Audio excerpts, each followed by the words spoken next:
अब हम लोग पढ़ते हैं derivation for the expression of translational kinetic energy. ठीक है, तो हेडिंग मैंने लिख दी है derivation for the expression of translational kinetic energy. मान लीजिए कि हमारे पास एक बॉडी है, तो कंसीडर द सिचुएशन ये मान के रखिए कि हमारे पास एक बॉडी है जिसका मास m है और इनिशियली ये रेस्ट कंडीशन में है। रेस्ट कंडीशन में होने का मतलब इसकी इनिशियल वेलोसिटी 0 हो गई। ठीक है, हम इसके ऊपर एक फोर्स लगाए रखे हुए हैं, फोर्स लगातार लगा हुआ है, इसका सिंबल F है। ठीक है, फोर्स लगे होने की वजह से बॉडी मूव करने लगेगी और कुछ देर बाद मूव करते करते इसकी वेलोसिटी कुछ हो जाएगी, यानी अब ये किस में आ गई, मोशन में आ गई, और अब इसकी जो वेलोसिटी है वो फाइनल वेलोसिटी है जो कि अब 0 नहीं होगी। आई बात समझ में? यानी कुल मिला के एक बात तो तय है, फोर्स लगने से क्या होगा, ये एक्सेलरेशन होगा, है ना। तो इस तरीके से ACCELERATION, ठीक है, एक्सेलरेशन। ठीक, तो m मास की बॉडी है, पहले वो रेस्ट कंडीशन में थी, हमने इसको पुश करना चालू किया F फोर्स से, तो एक्सेलरेशन आता चला गया। एक्सेलरेशन का सिंबल A है और एक्सेलरेशन का मतलब जानते हैं, एक्सेलरेशन की वजह से क्या होता है, बॉडी की स्पीड बढ़ती चली जाती है, तो अल्टीमेटली इसकी स्पीड v हो गई। आ रही बात समझ में? तो हम लोगों को यहाँ पे निकालना है expression for translational kinetic energy. आपको मैं चिल्ला के बाद बता चुका हूँ कि कोई भी एनर्जी अगर आपको निकालनी है तो आपको निकालनी पड़ती with the help of work done, यानी कि अगर आप वर्क डन निकालने जाएंगे तो आपको एनर्जी भी मिल जाएगी बड़े आराम से। ठीक है, यानी सबसे पहले मतलब अपना दिमाग में विजन एकदम क्लियर होना चाहिए कि हम लोग अगर एनर्जी का एक्सप्रेशन डिराइव करने जा रहे हैं, एनर्जी का फॉर्मूला डिराइव करने जा रहे हैं, तो 100% we have to start from work.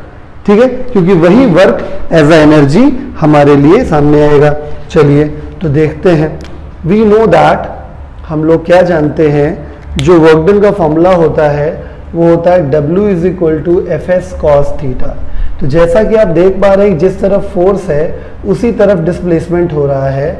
ठीक है, तो इसका मतलब ये है कि F और S के बीच में यहाँ पर थीटा का वैल्यू, थीटा क्या है, फोर्स और डिस्प्लेसमेंट के बीच का एंगल है, तो थीटा यहाँ पे 0 डिग्री है, क्योंकि जिस तरफ फोर्स है उसी तरफ डिस्प्लेसमेंट है। तो क्योंकि थीटा का वैल्यू 0 डिग्री है, इस वजह से W = F × S हो गया। मान लेते हैं थोड़ी देर के लिए कि बॉडी यहाँ से यहाँ डिस्प्लेस हो गई S। आगे बात समझ में? तो F × S आ गया। ठीक है, अगर बॉडी का मास चेंज नहीं हो रहा है तो हम लोग F = ma लगा सकते हैं। ये बेसिक फैक्ट है, ये आपको क्लास 9 में पढ़ाया गया होगा। ठीक है, तो क्योंकि mass of body is constant, body का मास कांस्टेंट है, इस वजह से therefore we can use F = m × a। मतलब मैंने लॉजिक भी लिख दिया है और आपको समझा भी दिया। ठीक है, तो ये जो एक्सप्रेशन है, हेंस ये क्या बन जाएगा, W = F के प्लेस पे क्या हो जाएगा, m × a हो जाएगा और ये हो जाएगा S। ठीक है, तो अब यहाँ पे समस्या आ गई है कि W = m और ये हो गया a और ये हो गया S, मीन्स एक्सेलरेशन आ गया। ठीक है, और मोशन हो रहा है। ठीक है, तो आपको याद होना चाहिए कि हमें एक्सेलरेशन निकालने के लिए 3 फॉर्मूले पता होते हैं। एक होता है v = u + at, एक होता है S = ut + ½ at², एक होता है v² = u² + 2as। आई बात समझ में? तो यहाँ पे हम a का वैल्यू रखेंगे, तो जुगाड़ लगाते हैं हम लोग, क्योंकि देखिए u की वैल्यू 0 पता है और v के टर्म्स में आंसर आएगा, इतना तो पता ही होगा आपको, है ना। अरे भाई k का फॉर्मूला क्या आना है, k = ½ mv² आना है। याद है कि नहीं याद है? Translational kinetic energy last video में पढ़ाया था मैंने। ठीक है, तो ये फॉर्मूला लाना है। ठीक है, तो शुरू करें। तो फॉर्मूला हम लोग यूज कर लेते हैं, यूजिंग v² = u² + 2as। ठीक है, तो क्योंकि u का वैल्यू कितना है, 0, because u = 0, therefore v² = 0² + 2as। ठीक है, तो मुझे तो एक बहुत शुभ शगुन दिखाई दे रहा है कि v square is equal to 2a into s, मुझे ये दिख रहा है, और a इंटू एस गौर से देखिए आप, ठीक है, a इंटू एस मुझे ये दिख रहा है, तो मैं a इंटू एस सीधे रख सकता हूं, तो a into S is equal to half we square आ गया। इसको फर्स्ट इक्वेशन में रख देते हैं। फ्रॉम फर्स्ट इक्वेशन जैसे ही आप रखेंगे तो w इज इक्वल टू क्या आ जाएगा, m into half we square. ठीक है, ओके, अब आगे बढ़ जाते हैं। ठीक है, तो w इज इक्वल टू क्या एक्सप्रेशन आ गया हमारा, हाफ एम वी स्क्वायर, क्योंकि हम जानते हैं कि कोई भी एनर्जी वर्क के बराबर होती है, क्योंकि जितना किसी ने वर्क किया होगा वो वर्क उसकी काइनेटिक एनर्जी के फॉर्म में स्टोर हो जाएगा, वही वर्क उसकी एनर्जी के बराबर होता है। हम चिल्ला बताए थे कि energy equal to work, energy किसी प्रकार की वो हमेशा वर्क डन से निकाली जाएगी, energy is equal to work, so K is equal to कितना हो गया, हाफ एम वी स्क्वायर। आ रही बात समझ में? आपको हम फिर से एक बार बोल देते हैं, फिर से समझ लीजिए। हम लोग डेराइव कर रहे हैं derivation for the expression of translational kinetic energy. Translational kinetic energy का फॉर्मूला होता है k is equal to half M we square. अब ये कैसे प्रूव होगा उसके लिए आप समझिए कि मान लेते हैं, कंसीडर द सिचुएशन, एक बॉडी है जिसका मास m है, उस पर हमने फोर्स अप्लाई किया है लगातार, जिसकी वजह से वो एक्सेलरेट होते हुए चली गई, तो उसका डिस्प्लेसमेंट कितना हुआ s, और कुछ देर बाद उस बॉडी की जो वेलोसिटी हो गई वो v हो गई, यानी पहले रेस्ट में थी अब मोशन में है, पहले इनिशियल वेलोसिटी 0 है, अब फाइनल वेलोसिटी कुछ ना कुछ है, 0 तो नहीं है। ठीक है, तो यहाँ पे जो फोर्स है और जो डिस्प्लेसमेंट है दोनों की डायरेक्शन देखिए सेम है, इस वजह से थीटा का वैल्यू 0 माना जाएगा। हम शुरुआत कैसे करेंगे, हमारे दिमाग में थिंकिंग क्या आएगी, हमारे दिमाग में थिंकिंग ये आती है कि अगर कोई भी एनर्जी का फॉर्मूला डिराइव करना है तो हम हमेशा वर्क डन के फॉर्मूले से शुरू करते हैं। तो हमने वर्क डन के फॉर्मूले शुरू किया, W is equal to f s cos theta, theta का वैल्यू 0 है तो कॉस 0 की वैल्यू 1 होती है, तो W is equal to f into s हो गया। अब मेरा माथा ठनका किसके ऊपर, F के ऊपर, कि F की जगह पे हम m इंटू ए लिख सकते हैं, क्योंकि मुझे एक चीज पकड़ में आ रही है कि बॉडी का मास कांस्टेंट है, क्योंकि जब जब बॉडी का मास कांस्टेंट रहता है तो हम F is equal to m a लगा सकते हैं। तो इन प्लेस ऑफ F हमने एम ए लगा दिया, तो W is equal to m into a into s. M अगर साइड में कर ले तो A इंटू एस बचा। ये A इंटू एस निकालने का अपने पास एक जुगाड़ है। क्यों जुगाड़ है, क्योंकि एक्सेलरेशन हो रहा है, और जब भी एक्सेलरेटेड मोशन होता है तो अपने पास 3 इक्वेशंस होती हैं, v equal to u plus a t, s equal to u t plus half a t square, v square equal to u square plus 2as। तो आखिरी वाली जो इक्वेशन थी v square equal to u square plus 2as में as दिखा हमको, यानी हम लोग डायरेक्टली a इंटू एस को रिप्लेस कर सकते हैं। तो हमने इक्वेशन लिखी v square equal to u square plus 2as, u की वैल्यू 0 है तो v square equal to 2as, as की वैल्यू हाफ v स्क्वायर आ गई, as की वैल्यू हाफ v स्क्वायर यहाँ रख दिया, तो w is equal to half M we square आ गया। तो अल्टीमेटली एजेंडा वही है कि वर्क ही काइनेटिक एनर्जी बन जाएगा, क्योंकि जिसने इसको धक्का देने में वर्क किया होगा वो वर्क इस बॉडी की क्या बन जाएगी, काइनेटिक एनर्जी बन जाएगी। ठीक है, मतलब एक तो बिल्कुल वैसे ही मान लीजिए कि मेरे शब्द आपके अंदर क्या बन रहे हैं, ज्ञान बन रहे हैं, नॉलेज बन रहे हैं। ठीक है, वही चीज है कि जब आदमी ने वर्क किया इसको धक्का लगाने में, तो जो आदमी ने वर्क किया इसको धक्का लगाने में, वही वर्क इस बॉडी में एज अ एनर्जी कन्वर्ट हो गई है। तो kinetic energy equal to work done, तो इसलिए k equal to half M we square, ये फॉर्मूला आ गया। ठीक है, काइनेटिक एनर्जी हमेशा पॉजिटिव आएगी, क्योंकि इसके फॉर्मूले में आप देख सकते हैं m यहाँ पे है, वो भी हमेशा पॉजिटिव होता है। और अगर ये स्पीड माने तो स्पीड भी वैसे पॉजिटिव ही होती है, लेकिन आप अगर मोटी बुद्धि से सोचे तो स्क्वायर लगा हुआ है, अगर बाई चांस माइनस भी होता तो स्क्वायर होने के बाद प्लस ही हो जाता।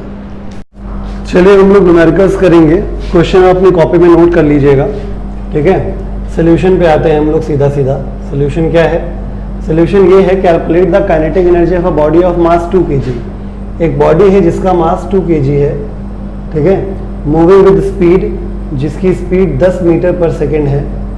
ठीक है, उसकी काइनेटिक एनर्जी हमको फाइंड करनी है। ठीक है, बहुत सिंपल सा क्वेश्चन है। काइनेटिक एनर्जी का फॉर्मूला कितना होता है, half M we square formula होता है। इस वजह से k is equal to half, mass का वैल्यू 2, v का वैल्यू 10, 10 का स्क्वायर, 2 से 2 कैंसिल, तो काइनेटिक एनर्जी की वैल्यू 100 जूल आ जाएगी। ये आपका आंसर हो गया। अगले सवाल पे आ जाएंगे। अगला सवाल आप स्क्रीन से देख के आप नोट कर सकते हैं। ठीक है, नोट कर लीजिएगा अपनी कॉपी पे।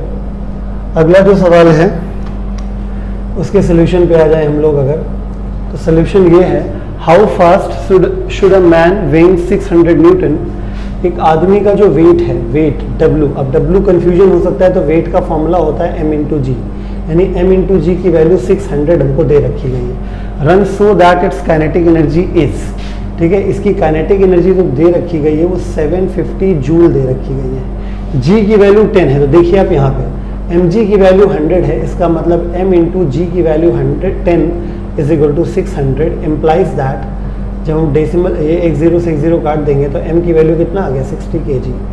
m 60 kg, काइनेटिक एनर्जी इतना, तो हाउ फास्ट यानी हमसे v की वैल्यू पूछी गई है, तो फॉर्मूला होता है k is equal to half M we square, इसलिए 750 is equal to half, m की वैल्यू 60 और ये v स्क्वायर हो जाएगा, तो ये इस तरीके से कैंसिल हो जाएगा।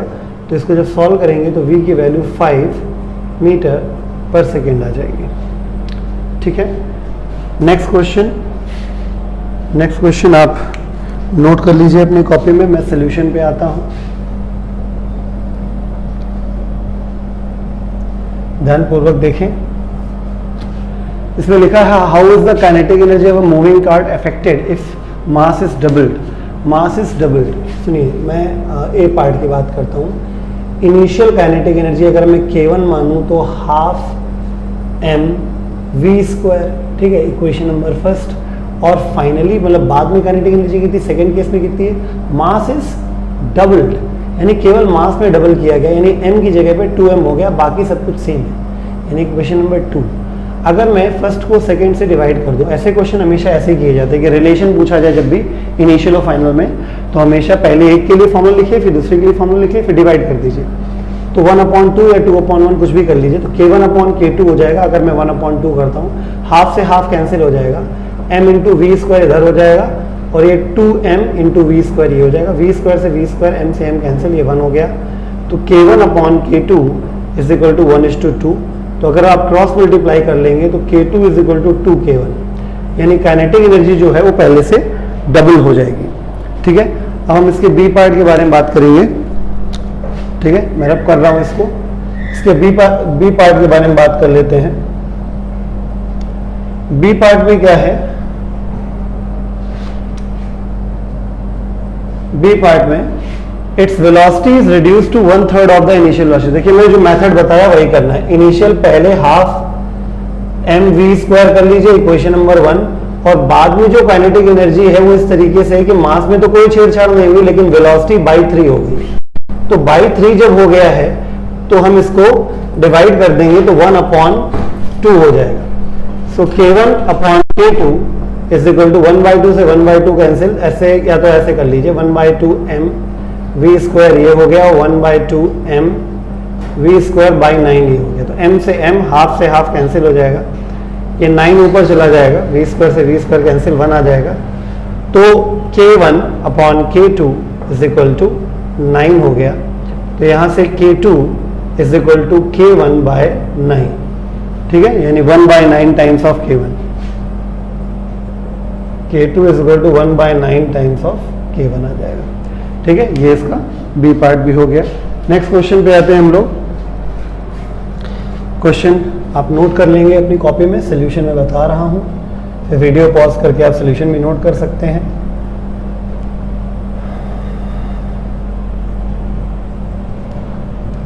देखिए इसमें लिखा है अ ट्रक वेइंग 5 × 10³ kgf, ये वेट दिया गया है।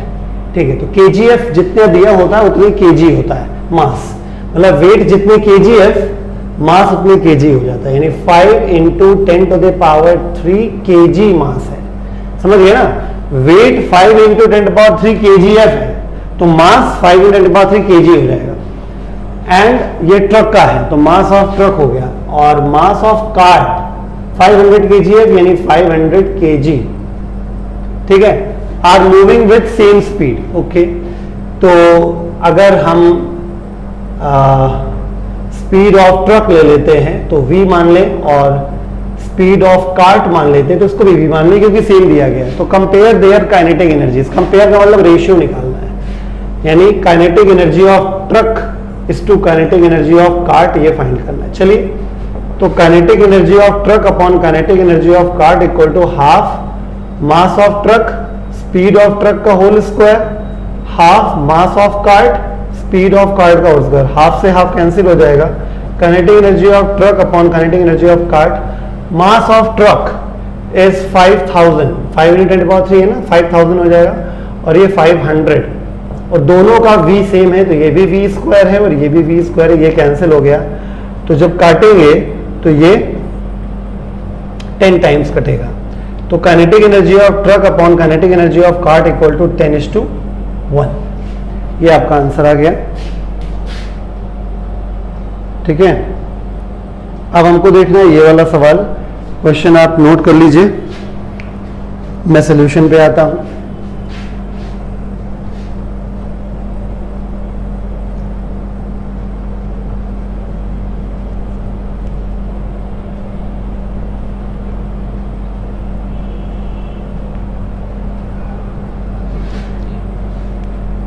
For the same kinetic energy of a body, what should be the change in velocity? For the same kinetic energy of a body, what should be the change in its velocity if its mass is increased 4 times?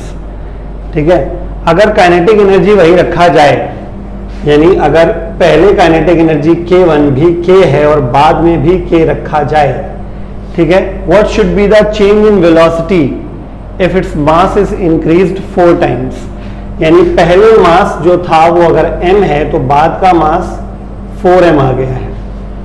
ठीक है, what should be the change? तो क्या change हो करना पड़ेगा velocity में? तो कोई दिक्कत नहीं है, निकाल लेते फिर वही तरीका। K1 अपॉन K2 बराबर हाफ m1 v1 का square upon half m2 v2 का स्क्वायर।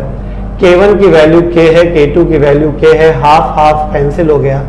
m1 की वैल्यू m है, m2 की वैल्यू 4m है, v1 की वैल्यू में कोई पता नहीं है, v2 की वैल्यू का भी कोई पता नहीं है, m से m कैंसिल हो गया, k से k कैंसिल हो गया। 1 is equal to 1/4 times v1 upon v2 का होल स्क्वायर, ये 4 हो गया, और ये v1 अपॉन v2 का होल अंडर रूट हो गया। v1 upon v2 is equal to 2 आ गया, यानी कि v2 is equal to 1/2 times of v1 हो गया। यानी कि फाइनल वेलोसिटी इनिशियल वेलोसिटी की हाफ करनी होगी, that is speed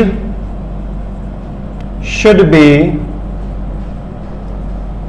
half of the initial value, आधी करनी पड़ेगी। ठीक है।